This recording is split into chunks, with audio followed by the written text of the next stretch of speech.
The following program is produced by Marshfield Community Television.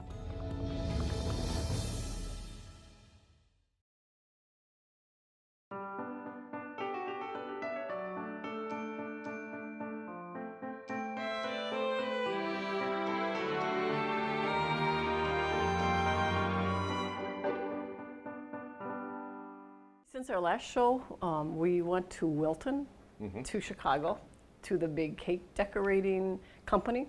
Yep. And Sale. a sale. It was their sale. 10th sale, and they have about 3,000 items in that big tent sale. They So did. we came back with a lot of With lots of little items, but no tents. We didn't buy no any tents. No.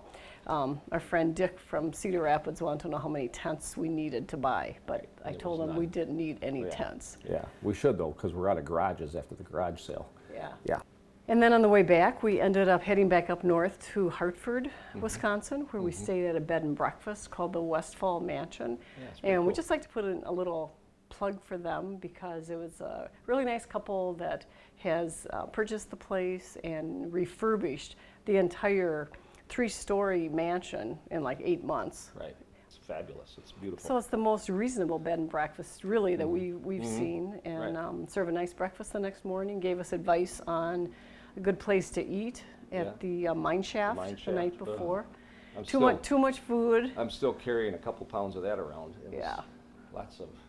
It almost beat the old number 30 from the old fashioned in Madison. So, Right. but let's carry on. What Yeah. are we going to make today? Okay, so today we are going to get back to business again. No more just Playtime is over. vacationing and playtime. Right. So we're going to make a Mediterranean salad. It's our triple cheese tortellini salad, Right. which I actually got this recipe from our good friends in Minneapolis, Sue and Dick Dunn. Right. So we have the water boiling, and we are going to take 2 packages of triple cheese tortellini. Okay, I'm not cutting into the tortellini. And we can get this at different places. Actually, when we do a big shopping trip, we'll go to Sam's Club, and they have them in like double packages. These are a little bit smaller. These are 9-ounce these are packages. 9-ounces. So we're going to boil 2 9-ounce packages of triple cheese tortellini. And while Gary is doing that, I'm going to start cutting up some of the other items.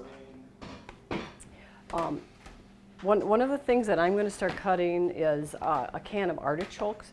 And the artichokes come in different cans and types.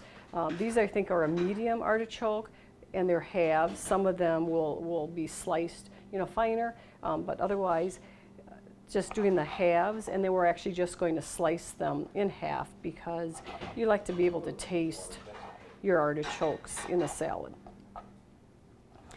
We're going to do just ours vegetarian as opposed to having a seafood. When Sue made it, she had shrimp, topping hers. But we're just going to do a vegetarian artichoke. So now Gary is going to chop. The recipe calls for about a cup of chopped red peppers. Which is usually like medium to one large nice- red pepper. Right, yeah. So just, bite-sized pieces as I continue cutting the artichokes in half.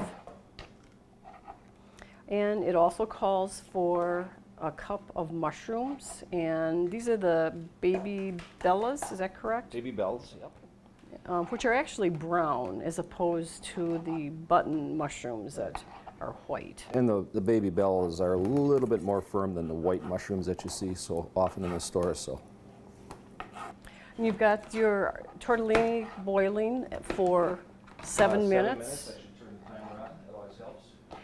And you really want to keep it at the 7 minutes. Otherwise, it gets too Yeah, soft. to do it al dente, and if you're doing it frozen, it's probably 7 to 9 minutes. Just follow the instructions on the package, and I believe it's 7 to 9. It's frozen. It's 5 or 6 minutes to boil it if it's thawed. So you can do it either way. And while I cut those, if you want to start making the dressing. Okay. So you want to cut these into bite size? In bite size, And then these you can tell just- them what we're going to put in. Okay, so then in just a small mixing bowl, such as this, did you want the larger knife? Sure. In a small mixing bowl, you can take We'll start with oil. It's 3/4 of a cup of olive oil. Okay. And I'm going to just, And we like the extra virgin olive oil. then we have a teaspoon of lemon juice, and then some salt, pepper, and Greek dried seasoning. You have a quarter teaspoon of salt, a 1/4 teaspoon of ground black pepper, and I believe it's a 1/2 teaspoon of the Greek, a 1/4 teaspoon of the Greek seasoning. It's just a dry seasoning. You can find it in any grocery store. So you blend that together. You told them about that 1/4 teaspoon of sugar that you put in there? I don't like to put sugar in there. I did. You did already? I Okay. did. Then you can put a tablespoon of Dijon mustard. Gives it a little extra zip. Okay. What I like about this salad is with the various ingredients that we're putting in, it makes it a nice, colorful salad. Right.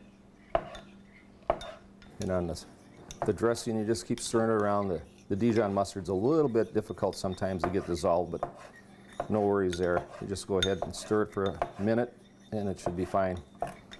And it'll spread itself out throughout the finished product or finished salad when we're done.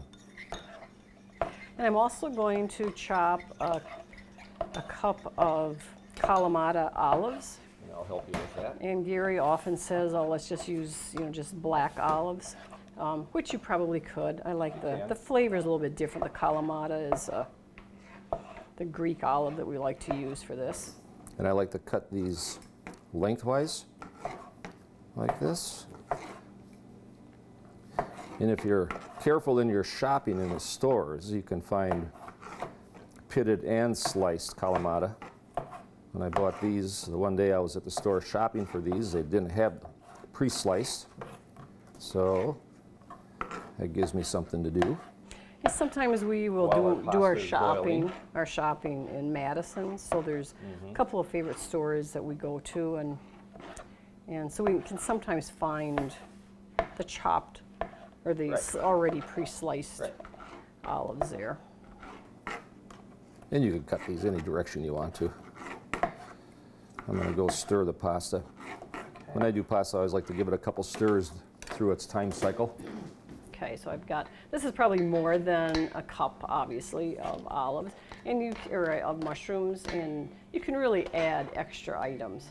The recipe that we have called for, I think actually only 9 ounces of the tortellini, but we always double the tortellini part of It gives you it. a better Base, because the seasoning and everything we just showed you we were mixing up is really good for double the amount of our original recipe. So we've got 2 9-ounce bakes with a cup of peppers and a cup of olives. And you can see when the tortellini is ready, it all kind of comes to the top of your water. It's all at the top, so I'm just going to call it good. And then we're just going to drain this in this colander, and just going to put some cold water on the tortellini so that it cools down a bit. And you could actually make this ahead. And you'll have your tortellini all set to go, and then you can finish then all of the rest of the ingredients.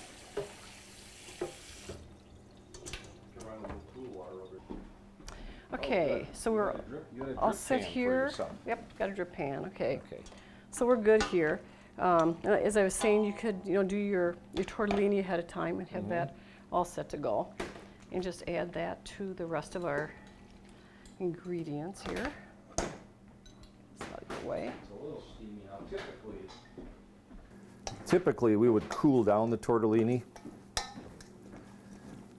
but for the show we're just going to put it in slightly warm, which won't hurt this because we're going to immediately put this into the refrigerator when we're done mixing. These are capers. I didn't mention that before, but that's about a tablespoon of capers. I like to do about tablespoon and a half or 2.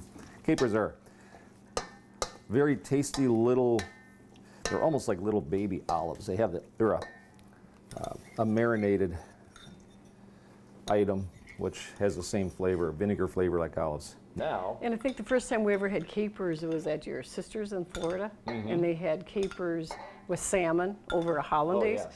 and it just gave it a really different flavor. So I think you either like capers, if you don't like olives, you, Right, you they're very might similar not to like a this. flavor of olives.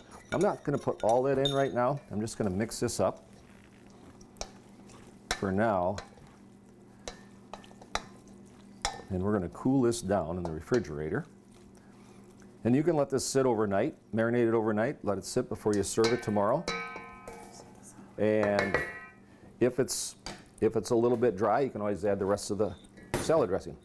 And if you think it's enough, you have enough salad dressing for the next time. Yeah, and we actually like to for make weeks. it like the day before to let the all the flavors, go in, which Right. makes it nice. So you can Okay. either serve it vegetarian like this, and Or you can put in, the recipe does call for like a half a pound of shrimp. Right. If you really wanted to get it meaty and get some more protein in there. shrimp is, and you would just top it, put your shrimp on top, Yeah. cook your shrimp, and just Right. kind of garnish it on top. So it just Right. makes a really nice dish. Okay. And this is our dish that I brought back from Orvieto when we were in Italy 2 years ago. So it's just a pretty dish for a pretty salad. So we're all set for our dinner for tomorrow night. We'll just maybe add some chicken breasts and maybe a little lettuce salad, and we're good to go. right, Okay. love it. So I hope you've enjoyed this episode. So until next time, happy cooking.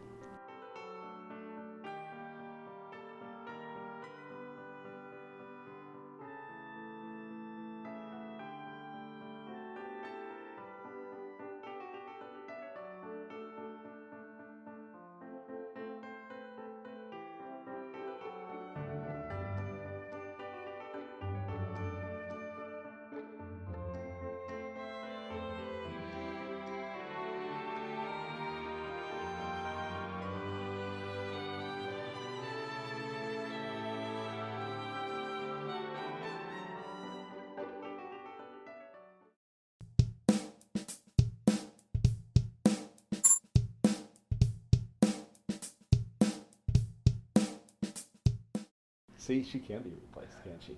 No. Never, never, never. Yeah. Then it had to be cooking with Gary. Oh, it doesn't have the same ring. Not at all. Oh. Muffled Okay. clap. Ooh.